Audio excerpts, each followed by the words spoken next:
Hello and welcome to the Overly Animated Podcast, where we take animation seriously. We provide fan-oriented and analytic discussions on a variety of animated shows, movies, and anime, including Steven Universe, Gravity Falls, Ruby, and Rick and Morty. I am your main host, Dylan Hysen, and today I am joined by Sam Quattro. Hello. And Delaney Stovall. Hello. This is our second episode of the Overly Animated Podcast, and today we are discussing the second Steven bomb in Steven Universe, so the last 5 episodes which have aired as of this recording. And we're going to do this in preparation for regular episode discussions after each episode of Steven Universe. So 5 during the next Steven bomb, which is going to be the week of July 13th. Very excited.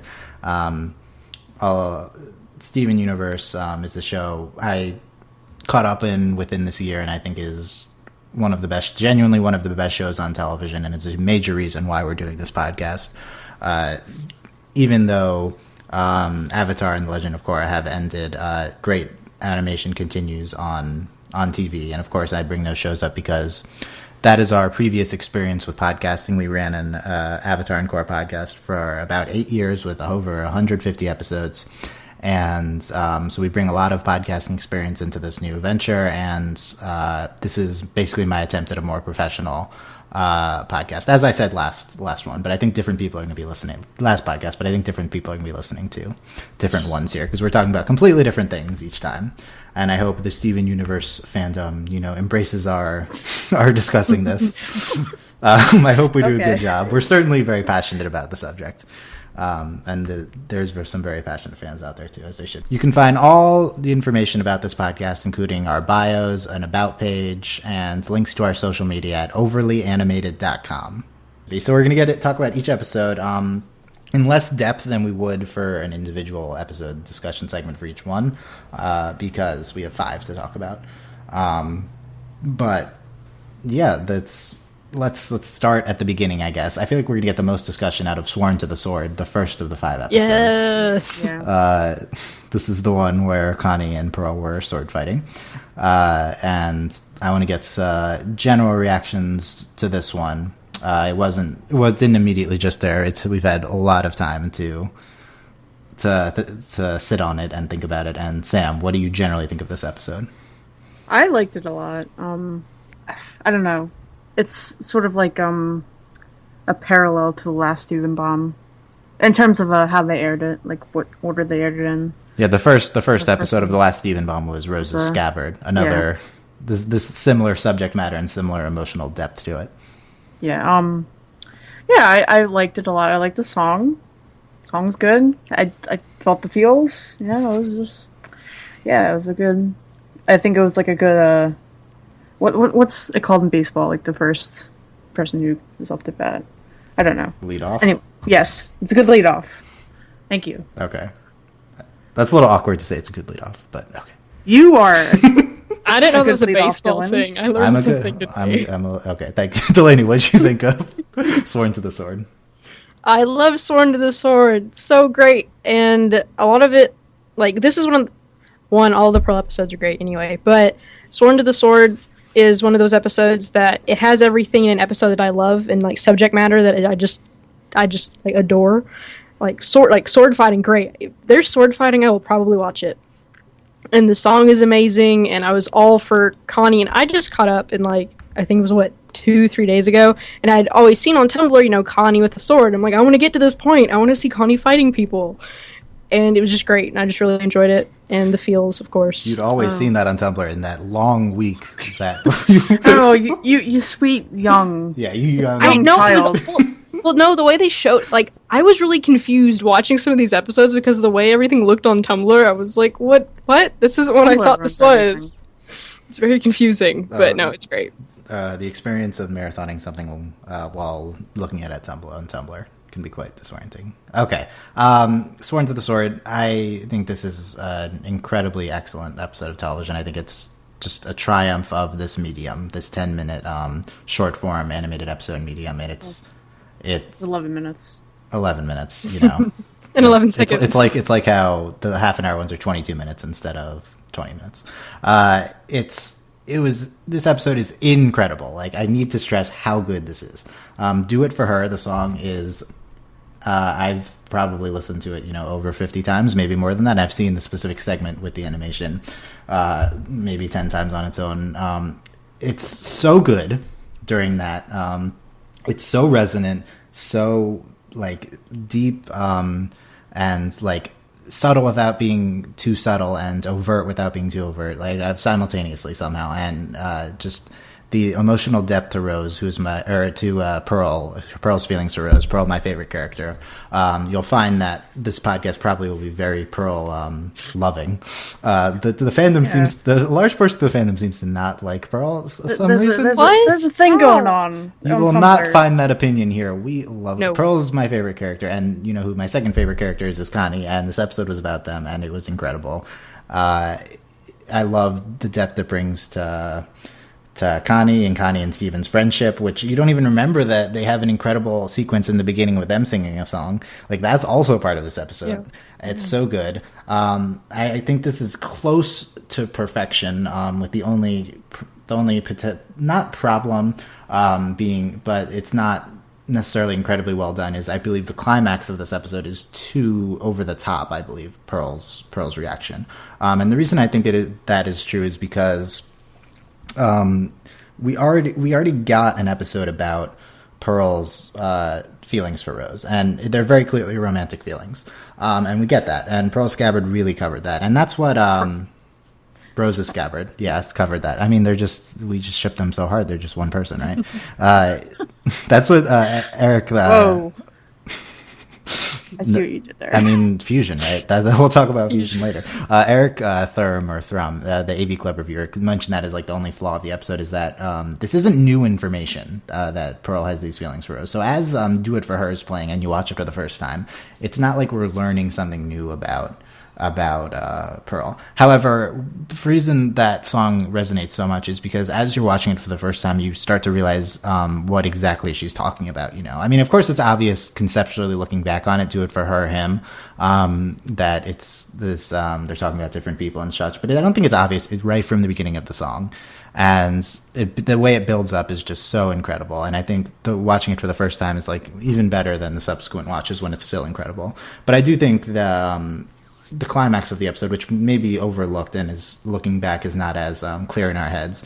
Pearl just has this kind of outburst about it. I don't know. What do you guys think of that part?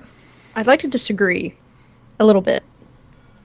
Just on how, like, to me it was new information, well, not new information, it's kind of like you would kind of figure this out or assume or hope this would be something they'd cover.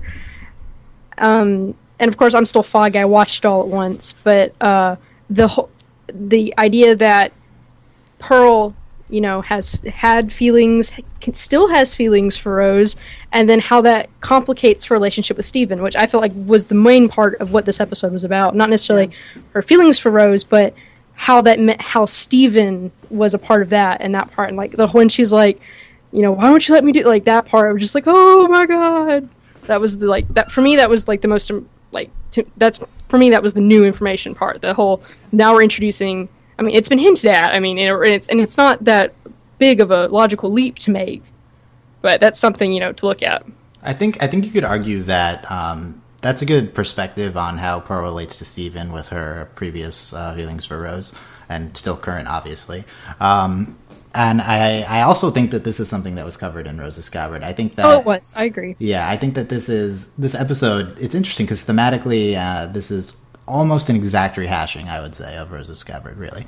But, like, that was my previous number one episode for this. It still probably is, and this is number two. But, like, and it's good. It's good both times, and they tell it in different ways. But that episode was totally about how Rose, or how Pearl thought about Steven, given that, Steven is Rose. It's that complicated situation. I think that I would like to disagree with this being like, I don't know, a rehashing. Like, not that. I would like to disagree with you saying there's no new information. I think that there is new information. I think it sort of reveals the depths even further of how Pearl felt. It's like, you're like in this cave, right? And, the sun is shining into it, right? But then you decide to pull out a flashlight and like, oh, there's all this other stuff back there. Wow. Also, I think it's also a lot about Connie too, and sort of Pearl projecting herself onto Connie. Yeah, for sure. And I think, I don't know. I think the Connie elements are for sure. Yeah. New. So maybe you guys would agree with this perspective. We get we certainly get more details on like the whole, like when she flashes back to the on the battlefield during the song. Yeah. That's new. I feel like this is maybe a more nuanced look at Pearl's feelings, we could say. Yes. Yeah. Which is good. Like, I think that's fine. To focus. I think it just goes to show like the lengths that Pearl went for Rose. It's possible some people listening didn't know before this episode that Pearl had romantic feelings, which I think is kind of astounding. But rock have you been living under? And even after this, maybe they don't know. I don't know. Heteronormativity, pretty large part in viewing perspectives. But I think it's incredibly clear after Rose's Scabbard what's going on here. I don't know. What you were about to say something, Delaney? Well, now I'm kind of like changing my thought process, but for me, like the whole depth, like I do think it's more important than just like, oh yeah, this is depth. But to me, I'm not going to say that like we wouldn't get this. Like, okay, so like Rose's Scabbard, that was great, awesome. Yes, we got all of this. It was amazing. But I don't want to like, I'm trying to figure out how to word this without saying it the way I don't want to say it. But how Rose's Scabbard is important, and we get all this stuff, but also this episode here helps to like flesh out and because they're obviously connected, and that kind of how this is kind of the next step. This is we do need this episode to like get us further along, if that makes sense. It's like an expansion pack. Yes, and also for me, this is just like my connection based on how I like the kind of media I like and the kind of storylines I enjoy, but like especially with the commitment to fight for Rose, and that the life we'll have after the war, like that thing, like that is the biggest, like to me that is more, in some ways that is more important to me than some of the things that happened in Rose's Scabbard, like that sequence with the fighting and like how she was nothing. She did say she made her feel like she was everything, but you kind of get what I'm getting at. Yeah. Like this, so the night.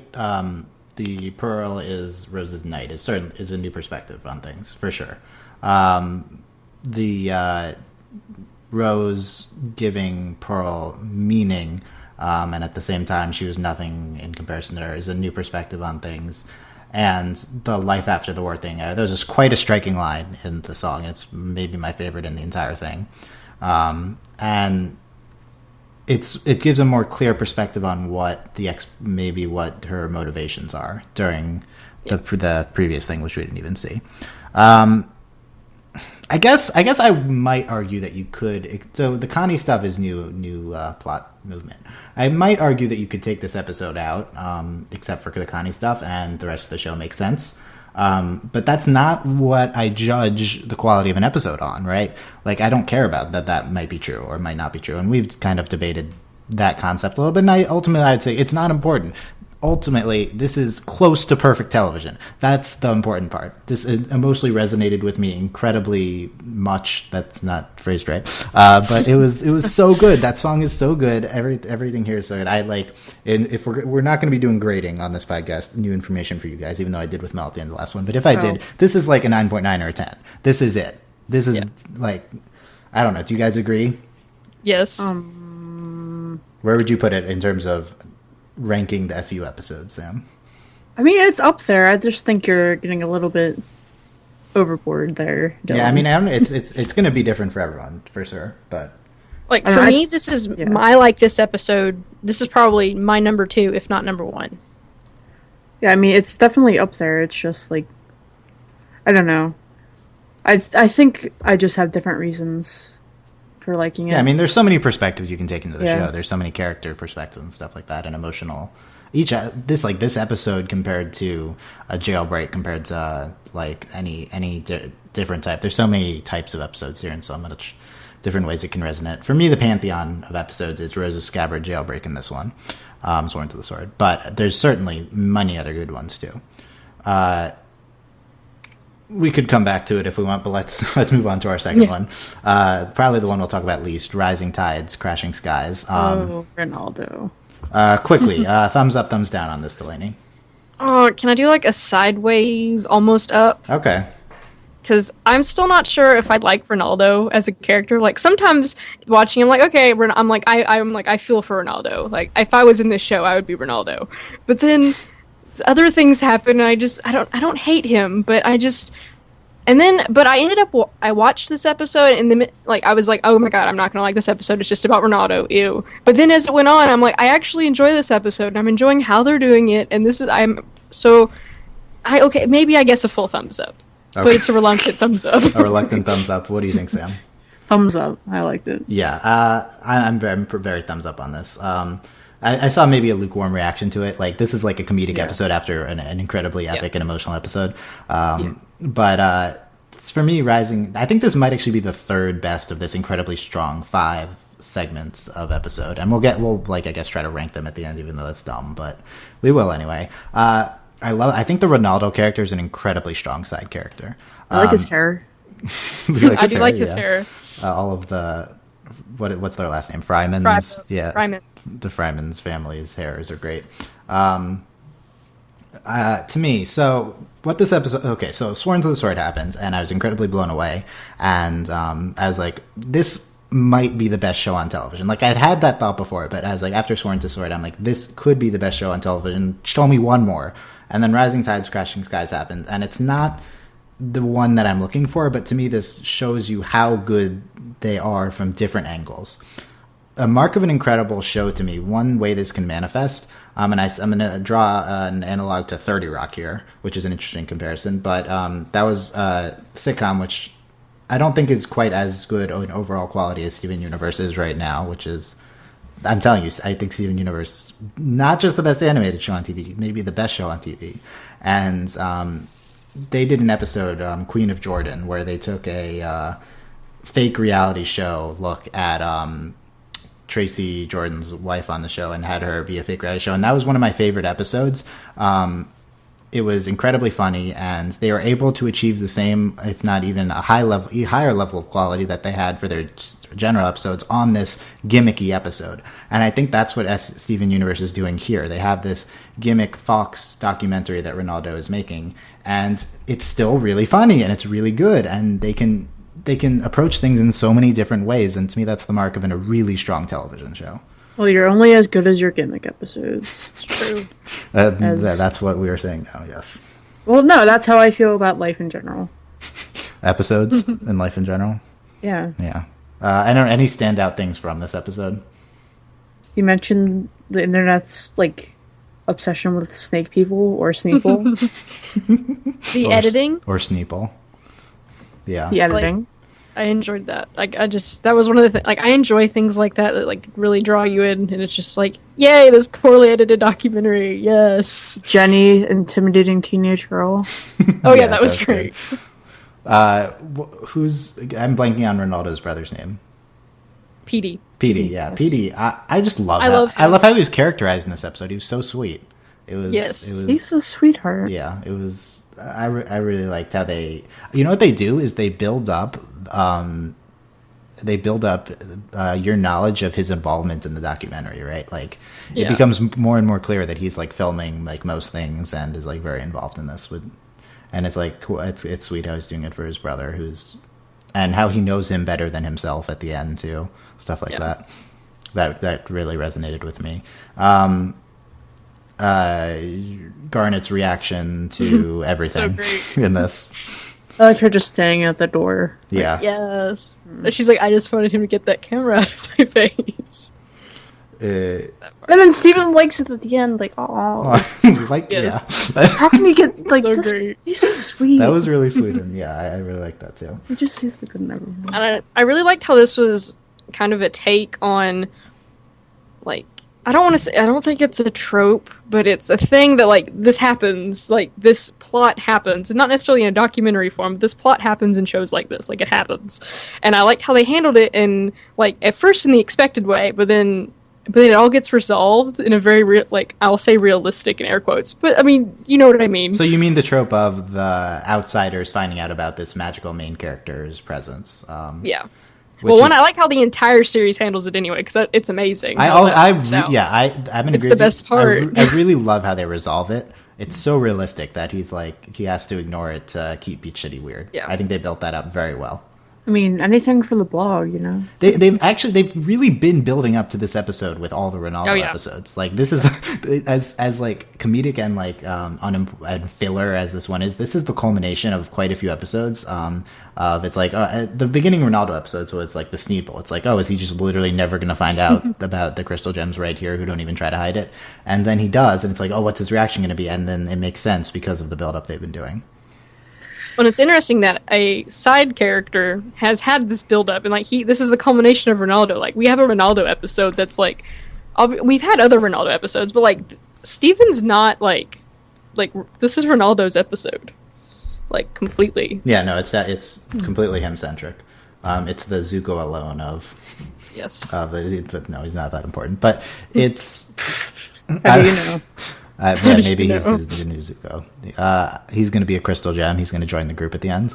That's what I was about to say. Yeah. I don't know. I'm not all side characters in the show are as good and well built up as Ronaldo, but I would say he is one of the strong ones. And I would say this episode is quite good. Yes. Okay. Keeping it together. The most interesting one of the 5, I would say. The most discussion, maybe friendly episode. We get to see Peridot again. We get to see Kindergarten again. What's your take on this one, Delaney? Well, Tumblr had built this up a little bit from honestly a lot of everything I know about Steven Universe before I watched was because of the reaction to this episode. And I'm just like, what? So Tumblr built this episode up a lot and like talking about how important everything was. And I'm not saying I disagree, but watching the episode was a completely different experience going into having seen the reactions to this episode. But I really enjoyed it. And I enjoy what it introduces to the show. And especially like important to what we know about Garnet and like her character and how that works, and of course Fusion itself, which of course we don't get. Like I don't think we get enough depth, like as much depth as I'd like, or as I was led to believe because of Tumblr. But of course we have an entire season to get through and all that. I liked the episode. You liked it? Okay, Sam, what do you think? I think that Tumblr hyperbolizes a lot of things. Yes. I liked it. I thought it was a good episode. I didn't think it was like this monolith of giants stuff happening. I don't know. It was an episode that revealed something that we hadn't known before, and it's getting us to the next point in the plot. Yeah. That's how I felt. Yeah, that's exactly how I feel too. I'm not crazy about this one. To me, Steven Universe is often very good at taking and making plot strides and revealing new information in the context of self-contained stories that work really well on their own. This to me, they revealed new information. I don't think this functioned very well as a self-contained story, and I think it was overall good, and there were great moments. But to me, compare this to a Sworn to the Sword, and no contest that Sworn to the Sword is much better. This episode talks about we don't know yet how this will function in the context of this season, but it seems like keeping it together is maybe the thesis statement for this season, and that the forcing together of gem shards might be one of the main plot points here. Also, this really gets more into fusion, a topic which seems like it will be a central point to this season, and expands upon the initial statement made through Lapis at the end of the first season and her actions, and basically so I guess first trigger warnings for rape and sexual abuse in this discussion, which I think are necessary things to get into. I think this episode also can be prefaced with those trigger warnings. Basically, the big thing with this episode is how consent relates to fusion. This episode seems to go out of its way to talk about how consent is necessary for fusion and start to certainly make that parallel between the forcing together of gem shards that Peridot is doing and rape. I think that's, to me, maybe a clear parallel that's being made to the episode. Slightly less clear parallel, but one that follows is that fusion is in a lot of ways like sex. I don't think that this is necessarily what it's saying, because I think fusion is more like love, maybe, just like romantic love in general, or just love in general. But I think it's hard. I would say trust, personally. Trust, yeah. I mean, they're related concepts. We could debate that, but it's hard to not see that parallel. But to me, the more resounding one is rape and the forcing together of gem shards. Thoughts on that? I agree, and as much as this episode it doesn't discuss it, but it introduces this idea and the parallel can be made. I do like this dark element and how they use it specifically with Garnet is the force behind this episode, that she is the epitome of fusion, essentially. And this all goes back to everything she said in is it Alone Together? Is that the name of that episode? That's the one with Stephanie, yeah. Stovall. Yeah. And so I don't know, I just really enjoyed that bit. And yes, I do and of course Tumblr, had laid it all out, the whole, that parallel. And I don't know why I'm so stuck on this part, but the fact that they're dead gems, to me, that I don't know how to put into words why I'm so fixated on that part. The episode's not incredibly clear with what's going on, but it seems like it's dead gems who are broken into shards, and they're being put together and forming another creature that's alive again. Yes. So it's like a Frankenstein's monster. Yeah. Yeah. Sam, thoughts on this? That's actually what I was. That's actually what I was thinking about it. The Frankenstein's monster sort of thing. I think that's more of a direct surface parallel to make, as Peridot being like Frankenstein and whatever life stuff. I don't know, but it seems like I don't know. There's certain ways that this parallel theory kind of falls apart, and that it's the home world trying to do this. It seems like they're trying to make a weapon of some sort. So I don't know. Yeah. The problem is it's so vague with the plot advancements. We can't take it. There's a lot of stuff happening. Yeah. So I'm just gonna wait until maybe a year after this initial summer, and then see where they take stuff. Right. So it's if I was gonna say, oh, Sam and Delaney, how do you think they handled this rape parallel on the show? It's we don't know. This is an intro episode. We can't say that they're doing it tastefully or good, or I mean, it seems tasteful from this episode, but we don't know if it's going to be good. This is they talked about it for 3 minutes, right? It's not something that we know. It just seems so introductory. Yeah, I mean, they really focused more on the part where this is wrong and this is bad, and the only real part, at least that I can remember, is where Garnet says they weren't given a choice, which I think is the main. That's where the parallel comes into play. That's where it comes from. But they do seem to be focusing more on right now this is wrong, this is bad, which is why I agree with the Frankenstein, which is why I'm fixated on the plot. These are dead gems. This is necromancy stuff. This is what they're doing. So that kind of thing to me. Yeah, I don't. It's possible you interpret a message from this episode as don't screw around with the natural progression of life, right? Yeah, that's possible. That's a possible interpretation. That does not hit home with me. That is not something that I believe makes logical. That is a logical, moral, innate thing. Consent is necessary, right? That makes perfect logical sense. I don't think there's anything innate in the circle of life and breaking that, especially for an alien species. We have no idea. Well, I would like to say, based on that, that's not necessarily what I'm Yeah, no. I think I agree. For me, it's like, and also that's also another thing.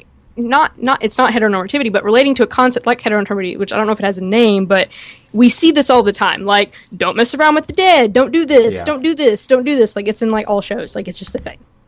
So that's like a lot of it. That might have been part of the reason why I fixated on that, was because how much that's in media already. It's certainly a big trope in media, this concept of the sanctity of the progression of life, right? Yeah. And I don't know if they're approaching it yet. It could just be that they're using this as a secondary thing to talk about consent and stuff like that. Yeah. But ultimately, I don't know if it's that important. That's the thing. We're focusing on maybe the not the like 20% of this episode. That's like the main plot progression. But there's also a lot of other stuff going on. Primarily, getting more into Garnet's character. Which, to me, I think this is quite a necessary thing to do. So Rebecca Sugar in a recent interview said that Steven knows a lot about Steven knows a lot about Amethyst and Garnet, but he doesn't know much about Pearl, so it's going to be interesting to see him learn more about her. To me, from the episodes we've seen to this point, I really feel like we know a lot about Pearl. Yes. And we actually haven't had much on Garnet. Like, we know She's throwing us for a curveball, Dylan. Yep. I don't know, but I feel like we've had a lot of Pearl development and a lot of good Pearl development. But Garnet, we've had a little bit, and then the finale, and now it's this episode. And we know almost next to nothing about Amethyst. Amethyst too. Amethyst is one I don't think has been developed well at all. Yeah. She had that. I guess her regenerating a lot of times was her big episode, and on the run too was another big episode with her. But so like I like that we're getting more into Garnet here. The big takeaway from this, I don't remember the exact line, but it's like Garnet is the embodiment of fusion, right? Yeah. Do you remember the specific line, Sam? No. Like she's embodiment. Like, what do you? I don't know. I don't remember the specific line, but yeah, Garnet embodying the fusion and the LGBTQIA like presence on the show, right? She's the literal embodiment of the Gem's love, which is all. So you're saying Rebecca form. Sugar said this? I'm not saying Rebecca Sugar said this. No. Who said that? No. One of the characters in the show said. In this episode. I don't remember the line though. That's what I got. Anyway, what else do we learn about Garnet here? Other than that she's she has the washer and dryer like hooked up. No, that's Magic, not what I mean. She's not gonna unfuse. She likes being fused, obviously. Yeah. It's what can do for Steven's birthday? It's very cute how Steven tries to get them to unfuse for folding laundry, right? But also, yeah, that's true. Another time point, they said they're going to tell him on his birthday. So now what will they do? Well, obviously, they argue. That was like a new thing. Ruby and Sapphire, they argued. Okay. Yeah, I'm unclear on this. So I actually didn't go back and rewatch this part like I was supposed to. So the big moment is when Garnet is really disturbed by the Frankenstein gem shard combination, and Ruby, and she starts to come apart a little bit, right? Which I think is like that's really like that's how wrong this is. It's so much so to make Garnet like unfuse. So I feel like there's two interpretations here. One is that Ruby and Sapphire are arguing, and one they verbally like talk like they. I understand they're talking to each other. It doesn't mean they're arguing. One of them is saying. So in that interpretation, one of them is saying that this was, of course, it was going to happen. One of them's so repulsed by it. But I think maybe what's actually going on is that they're just discussing, and they're not actually getting mad at each other, rather the situation. But, yeah, I agree. Yeah, I don't think they were mad at each other, but you can still argue and be mad, but not at each other. Well, I think arguing requires contending certain points the others are making. I actually don't think that they were negating what the others said. The problem is it happens so fast. But I think ultimately what's happening when they're unfusing is that one's bringing up the fact that something about the homeworld doing this, and then the other's reacting to that, and I don't, and I think this is just them being so disgusted by it that it's like breaking this lack of consent involved, that it's breaking their bonds apart a little bit. There's them experiencing that. Sure. But I don't know. This happened very, very fast. Well, for me, what was more important to me was the fact that this is not more important, but like the fact that we see like Ruby and Sapphire, like we had seen this with Steven and Connie and other fusions, but we'd never seen with Garnet before. That they can just separate randomly, yeah. Well, the fact they can like argue, talk to themselves like within yeah, like this is the first time we've seen that happen, other than Savani. Yeah, that's what was interesting to me. I mean, the first time with Garnet. Because Garnet says, I think maybe in this episode, maybe in a different one, that you become more than the two people when you're a fusion, right? You become an individual to yourself, and it's a different form of Steven and Connie talking to each other, and it's like them like fusing apart too, so it's kind of portrayed differently visually by the show. Mm-hmm. Yeah, I don't know. I don't have a lot of clear reactions to things that happen because we're just gonna have to see how it goes. We have to see how it goes. Any other big things from here? Pearl's chore wheel. Pearl's doing all the chores. Yes. Oh yeah, Pearl completing all the chores. Very in character moment for Pearl. Yeah. And we finally know what Peridot's trying to do. Oh yeah, the characterization of Peridot. I thought this was very good. She's kind of characterized silly and like clods. Like she's the silly scientist. Yeah, I always think they did a good job with Peridot and not making her unsympathetic. To me, a lot of people are like, "Oh, Peridot's so evil. She's doing these gem fusions here," and like, yeah, that is what's happening, and yeah, that she probably is kind of evil because of that. But to me, Peridot's never seemed evil. Never really seemed unsympathetic. She's just like, she's just clearly acting under Yellow Diamond and just wanting to do her science stuff, you know. She's clocking in, like she's so exasperated all the time. Like, how can you not feel for Peridot? I kind of like that the show is like making us like feel something wrong with Peridot. Like, I feel like the show wants us to like Peridot, but Peridot's doing terrible things, and also the "I'm just following orders" thing, not good, right? So she should be able to think for herself in this, and despite that, I still feel sympathy for her. So that's kind of interesting that the show is making you feel something that you probably shouldn't feel morally. Yep. Interesting. Let's talk about We Need to Talk.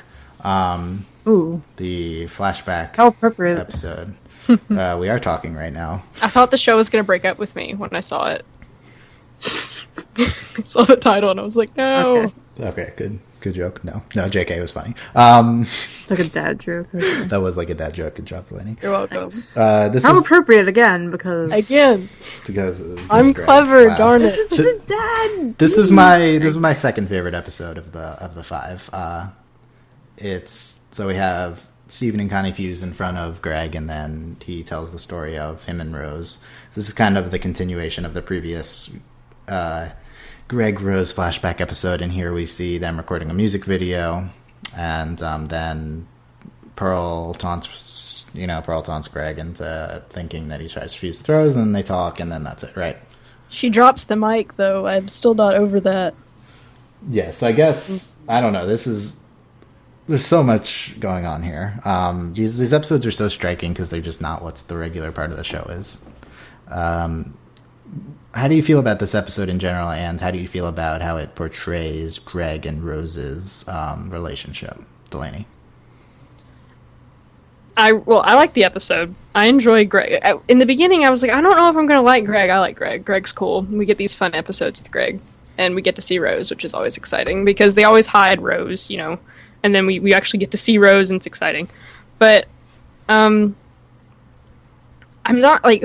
Greg and Rose's relationship kind of confuses me a lot because of Pearl. Like, I'm trying to figure Rose out, I guess. I guess we all are. But and then also Greg's like just complete, I don't know, like, I guess I appreciate it that he doesn't like get mad at Pearl or anything, or like, I don't know, it's just weird. Like, they're all weird. But I like the episode. I'm still trying to wrap my head around like this episode. Like, a lot of things happened that raised a lot of questions for me and that were confusing. And I don't know how I feel about the whole, oh, we didn't fuse, but we talked. Like, I don't know what I was supposed to get out of that part, but okay. Yeah, I mean, it's that might have been like a little bit of a forced thing, that fusion isn't necessary for like a close relationship, stuff like that, depending on how you thought of it. Sam, what do you think? I think I would like it better out of the context of the other episodes that surrounded it. I think it's I think it's a fair, like a good standalone episode like the previous Story for Steven was, but I don't think having it like sandwiched in between Keeping It Together and Chilltide, Tea-Tide, whatever, however you pronounce that, I don't think that helped its case too much. It just seemed like a random, like a breather episode, but like we don't have like a week in between to like process it. But in the future, maybe someday, children will have that week in between. Yeah. But I enjoyed it a lot. Mm-hmm. Yeah, but I don't know how I feel about it, like with the plot surrounding it. Not that you can't have like filler within plot, but like it's just, I don't know. Yeah, I mean, I don't know. To me, this is maybe more important than the following episode, than Chilty. But like I see this as a very crucial to the overall mythology of the show. I quite like this one, and I like it in spite of the fact that I'm like Team Pearl in this episode. That's my problem with it. That's what I was. It's quite frustrating to see. I don't know. Like I don't want to say that like I approve of Pearl being all salty, but I mean, not that part. Just like, I mean, it's like obviously Pearl's being like dumb about it, but it's like it's like perfectly understandable. And I've seen Pearl's. Here's the thing: a lot of people, I feel like just some people dislike Pearl after this episode. Some people, I don't know. For me, the perspective of the show is the perspective of Pearl in this episode. I know how Pearl feels very clearly about Rose, and I've seen that, and I want to see that manifest here in a flashback, because here's the really weird thing that the show is doing. We know Pearl absolutely loves Rose, and yet we know that Rose and Greg were a thing and had Steven, right? So the big question is, how do these two plot points in the past, how did they integrate? Where's the point? Where's the convergence? This is the big question going in the future. Where were Pearl and Rose ever actually a thing, or was this all a one-sided thing? And why was it a one-sided thing? I don't know. I don't know. Because then we can get into like a discussion of like the different like forms of love and sexuality. But it's like, but that's the big, it's the big question right now, and it's obviously the show's gonna answer it at some point. But like to me, here's another thing. I still don't quite get Rose and Greg. That's me. I don't understand them at all. I don't get it. This episode did more than any other in terms of me understanding why they would be a thing, but it's still very difficult to process. I don't know if other people feel the same way. Okay, so let's see what happens. So evidently, using our context clues, Rose apparently had taken many a human lover and like treated them like a toy, basically. But Greg sort of like asks for validation, and she's like, "What?" So I don't know. Something happens with that. Yeah, well, that's what. So you're taking this from the part where Greg asks her if she's loved another human, and she says yes, right? Yeah. And it seems like that. And I don't know if taking them like a toy is the. I feel like it's not like she didn't necessarily love them back. It's just that maybe like a cat.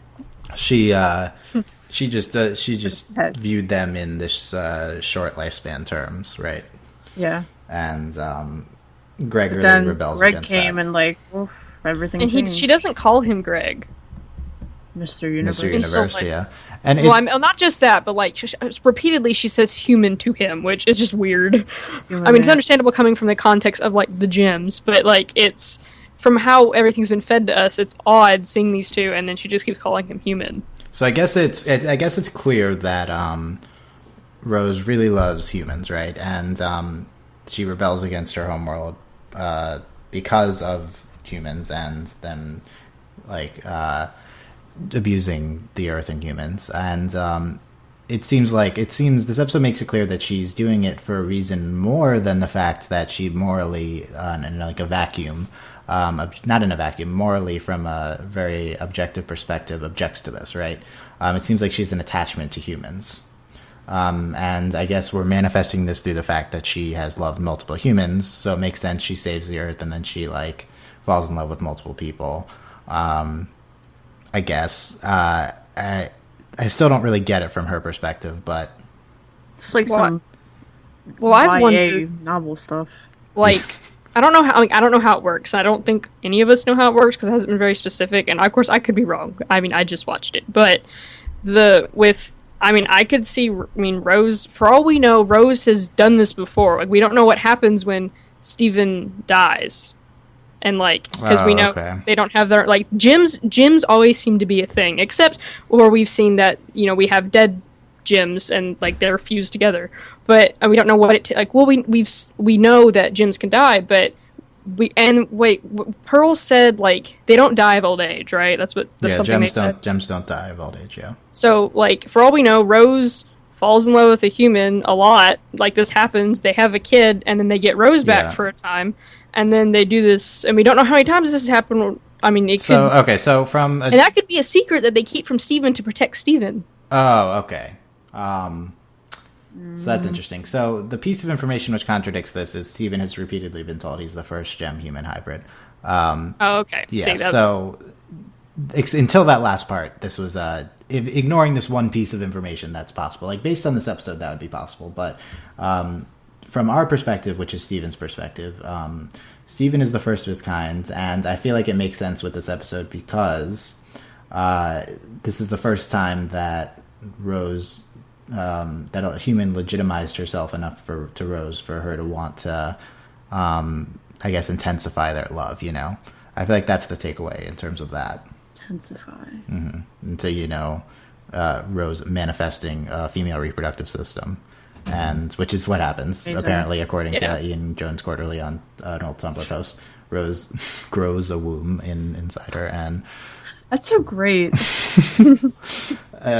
Magic is so real. This leads to quite a longer discussion about the gem's human form. Sam and I were having this discussion a little bit ago, and like, what is the gem's human form? Why can they mold so easily? Like stuff like that, and God, it's just it's quite difficult to talk about. I keep saying quite. I apologize. It's difficult to talk about given all this vagueness that the show presents us with.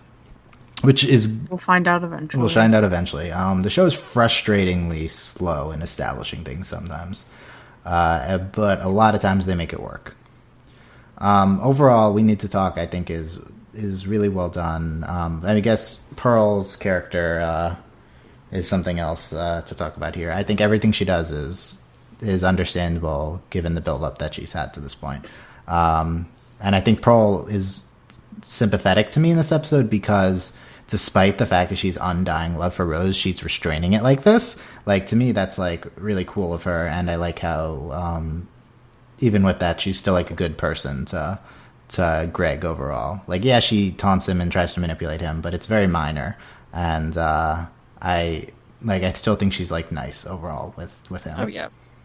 Well, and we've seen Pearl, like, kind of, like, just... We know how crazy Pearl can be and how scary she can be, so, I mean, I feel like this is definitely, like... Greg got lucky, like, that we didn't see, like, anything really, because I think Pearl is definitely was capable of doing something much worse than, oh, yeah, go fuse, ha ha ha, that'll be funny, let's watch the human try and fuse with the gym. Like, and now they're pals. Yep. I mean, she played a prank on him, essentially. I mean, it was mean, and, like, it was emotionally manipulative, but, like, it was essentially, like, the equivalent of a prank. It was, and, like, I don't... Pearl also... All the gems seem younger in these flashbacks, and Pearl to me just seemed like an in-love teenager in how she was acting, Oh, yeah. Rose's death took a toll on them. Yeah, certainly that seems like what they're trying to do. Like, the big question, I think, that that a lot of people have is, why do the gems, not a lot of people, me and Sam specifically, why do the gems look so much younger in these flashbacks? Like they are thousands of years old, and this is what, like 40 years ago? It's not that long ago in relative to their lifespans. Death ages you. So why does Amethyst look like a child, and why does Pearl look like a teenager? And they purposefully changed because we know they're in control of their forms. Yeah, and they purposely changed too, right? So it's I think what Sam is saying is right. The take-home message from that is that Rose's death has changed them all and aged them significantly. Like there is a before and after in that, and it's very clear what they're trying to do. It also just the mythology of the gems, quite frustrating. Again, we'll find out eventually. I need to stop saying that, but yeah, we'll find out. We'll probably have a theories podcast on the gems. Believe in Rebecca. Believe in Rebecca Sugar Beach West. We'll probably have a theory podcast discussing all these types of things going on, but until then, we can only speculate. And the last one, I don't know how to pronounce it either. She says it in the episode, but I don't remember. I don't understand why. I don't get it. I saw an explanation, but I forget why. It's like it's another. I guess it means something in another language, right? Like, is that it? And it's like your catchphrase and thing. Anyway, Chilteed is the Nightmares and Daydreams, a Steven Universe episode. That's an episode of Avatar: The Last Airbender, and is literally the exact same thing. Yes, but it's manifests interestingly towards the end, in how Lapis is integrated into the plot. So Steven has these dreams, and the other gems try to sleep, but eventually interacts with Lapis and Malachite in real ways that manifest physically. What did you think of Chilteed, Delaney? I liked it, but just coming off of, like, I had marathoned all of it, I felt a little let down. That sounds bad, but like for this to have been like where I stopped, I was a little like, oh. And I didn't really understand the catchphrase thing, which just completely threw me for quite a bit of the episode. I'm like, I don't get it. Why is this going on? That was like 2 seconds, though. Come on. But I know. But I'm granted, I did enjoy that sequence. Like, I enjoyed the entire episode, and I enjoyed all the sequences. Pearl's dream was funny. I enjoyed this episode. I don't think it was amazing or anything. Though I did enjoy how they integrated Lapis and everything. And Malachite. And also, I just appreciated, I just think Malachite's cool because it's called Malachite. Wow, what stunning commentator. I don't really out of all the episodes, this episode I don't have as many thoughts on it. Yeah, I think I'm the same way. Sam, what do you think? I found out, because I looked it up, Chilteed translates roughly to chilling time. It's also a play on words. Thanks, Steven Universe Wiki. Cool. Anyway. I thought it was okay. It was an episode. It happened. Okay, no, that's not that. Dreams are important. Sleep is very important. I enjoyed. Any actual thoughts?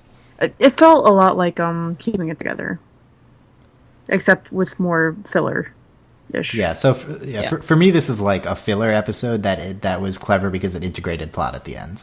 Yeah. Whereas Keeping It Together was mainly a plot episode that had some filler too. Yeah. But that's a better way. I like your way of explaining that better.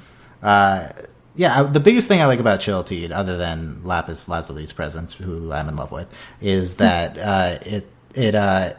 it takes this trope of the dream episode, the filler episode within the cartoon, and it makes it into an episode that matters and has plot ramifications, and I really appreciate that.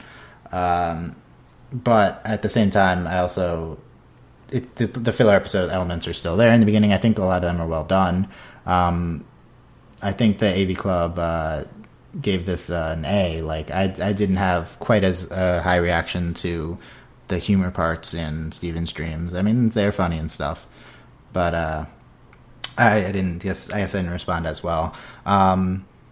I think it's really interesting how Lapis is characterized at the end. That's my main takeaway of this.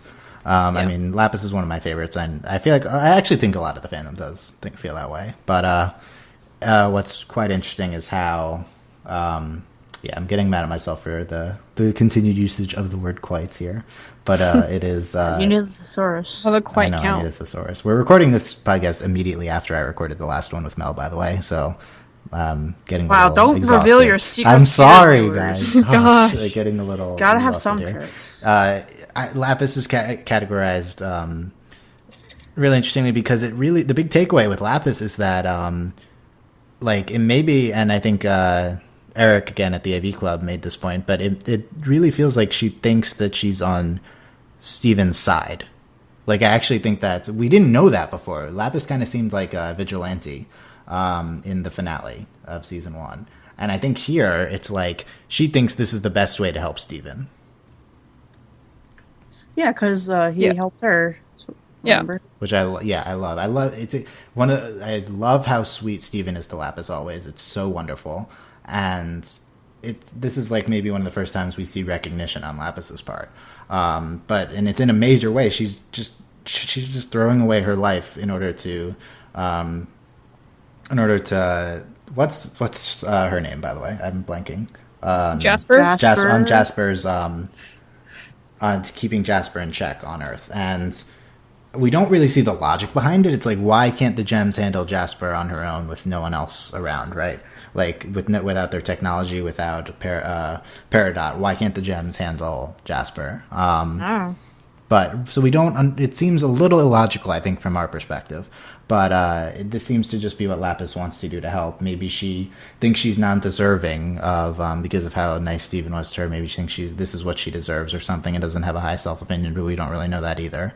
But this is something that's going to need to be expanded upon. Where is Lapis's mental state right now? And this is like she's forcing herself into this non-consensual bonds because she wants to do what's right. And maybe there are parallels there to other things too, right? Like staying in relationships for the perceived greater good, even if you don't want it to be in it anymore. Things like that. Well, I think this definitely like makes what happens in keeping it together like this is where it's not necessarily this is where it's leading, but like we're like this is a point and we're going to keep making it. And I think that keeping it together makes this episode like more important, if that makes sense, or make more of an impact. That's why this really seems like the main plot points of this season. The consent infusion in general, because it's happening with Lapis and Jasper, and it's also happening with Peridot's fusing of these gem shards. Right? It's both basically the same concept applied in different ways, which are interesting in the different applications. And also the whole like for me like what Lapis it reminds me not necessarily in, like the same nature, but in Harry Potter when Harry like Peter Pettigrew owes Harry like a debt of life, and that debt of life gets paid, and that this reminds me a lot of that is that Lapis is returning this one like kindness that Steven did for her when Steven freed her, and like I don't know, I enjoy that. That's really what it seems like the episode is hinting towards. She doesn't specifically say that. It's not like I owe my life to you. She doesn't say that, but she does say I'm doing this for you, right? So it'd be interesting to get her take in more detail on her perceived obligation here. Sam, any more thoughts on the episode? No. Yeah, I don't think this one's super prone to discussion. Delaney? No, I mean, it's nightmares and daydreams. It is nightmares and daydreams, yeah. I mean, that was a good episode. I don't know. It was. Yeah, it was enjoyable. I liked it. Okay, yeah, so let's... He didn't eat a sheep, which is a little disappointing. No sheep. That's quite disappointing. Let's rank the 5. I think you already can tell my rankings from when I talked about them. I'm Sworn to the Sword 1. We need to talk to Rising Tides, Crashing Skies 3, Chill Tide 4th, and Keeping It Together 5th. Sam, what would your ranking be? Well, Sworn to the Sword, number 1. Number 2, I think I'll put We Need to Talk. And number 3, Chill Tide, Teed. However you say it. Number, what was the number one? Keeping It Together. 4. Number 4. Oh, I don't remember. You had 2 and 3 left. You had Tuesday and Wednesday left. Yeah. Oh, okay. Okay. Number 4, keeping it together. Number 5, crashing tides. The Ronaldo Yeah, whatever, one. that Ronaldo one. Delaney, what about you? Okay, Sworn to the Sword, number 1. I'm actually going to put Keeping It Together at number 2. And then we need to talk with that one that none of us can say. And then the Ronaldo episode 5th. And then the Ronaldo episode. Delaney, I think your ranking is representative of the fandom's ranking. I think that's what people would say, but I'm not as high on Keeping It Together. I don't want to say it's not like a distinct 5. Like if in reality, some of these would probably be tied in my mind, or if I rewatch them again, I've only seen all of them once. Yeah, true. I saw them all at once. You've only seen Sworn to the Sword once. Oh my goodness. Okay, that's not true. Like 10 times. No. I've seen I've rewatched Sworn to the Sword several times. But that one, like, obviously that one's solid number 1. That one's not in question.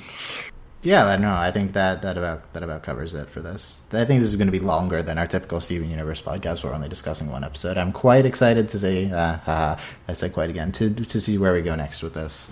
The second Steven Bomb. A lot happened on this one, right? Like a lot. These were important episodes, except for the Ronaldo one, and even with a lot happening, it still seems like the third Steven Bomb might be even more plot heavy, right?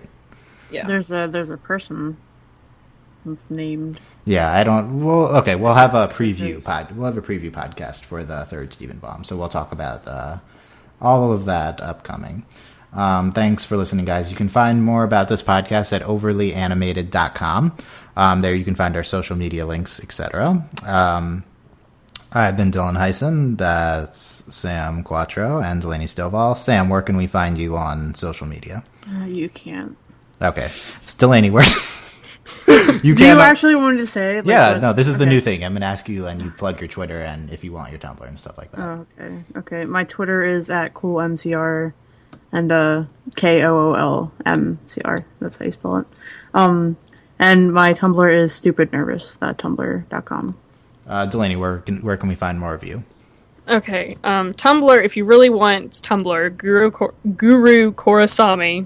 And if you don't know how to okay, Korasami, KORRASM. I can't even spell it. ASM. Well, I can't even spell it. Anyway. Delaney's the most Tumblr famous of all of us, I will say. And my Twitter, which I'm gonna try and resurrect, but at this point I just retweet Carmilla things and don't bother with my Twitter. But maybe I'll redo it. But Twitter is at Delbarys, DELBARYS. Oh, I've been pronouncing that wrong. Okay. How have you been saying it? Delbari. No, it's Delbury. Okay, I'm sorry. Gosh, I shouldn't have told you that because now you didn't know before. Well, Dylan, you have a habit of pronouncing things wrong. I pronounce many things wrong. Like Chilteed, probably. Okay. Well, we can't agree on any of that. Yeah. Anyway, you can find all of the links to the stuff in our bios, overlyanimated.com. Thanks for listening, guys. I hope you check out our future Steven Universe podcast. Give me feedback on how I'm handling Steven Universe. Overlyanimatedpodcast at gmail.com. I would like to know what you guys think. And that's it. Thanks, guys. See you later. You're welcome. Yeah, not you, them. Bye. Bye.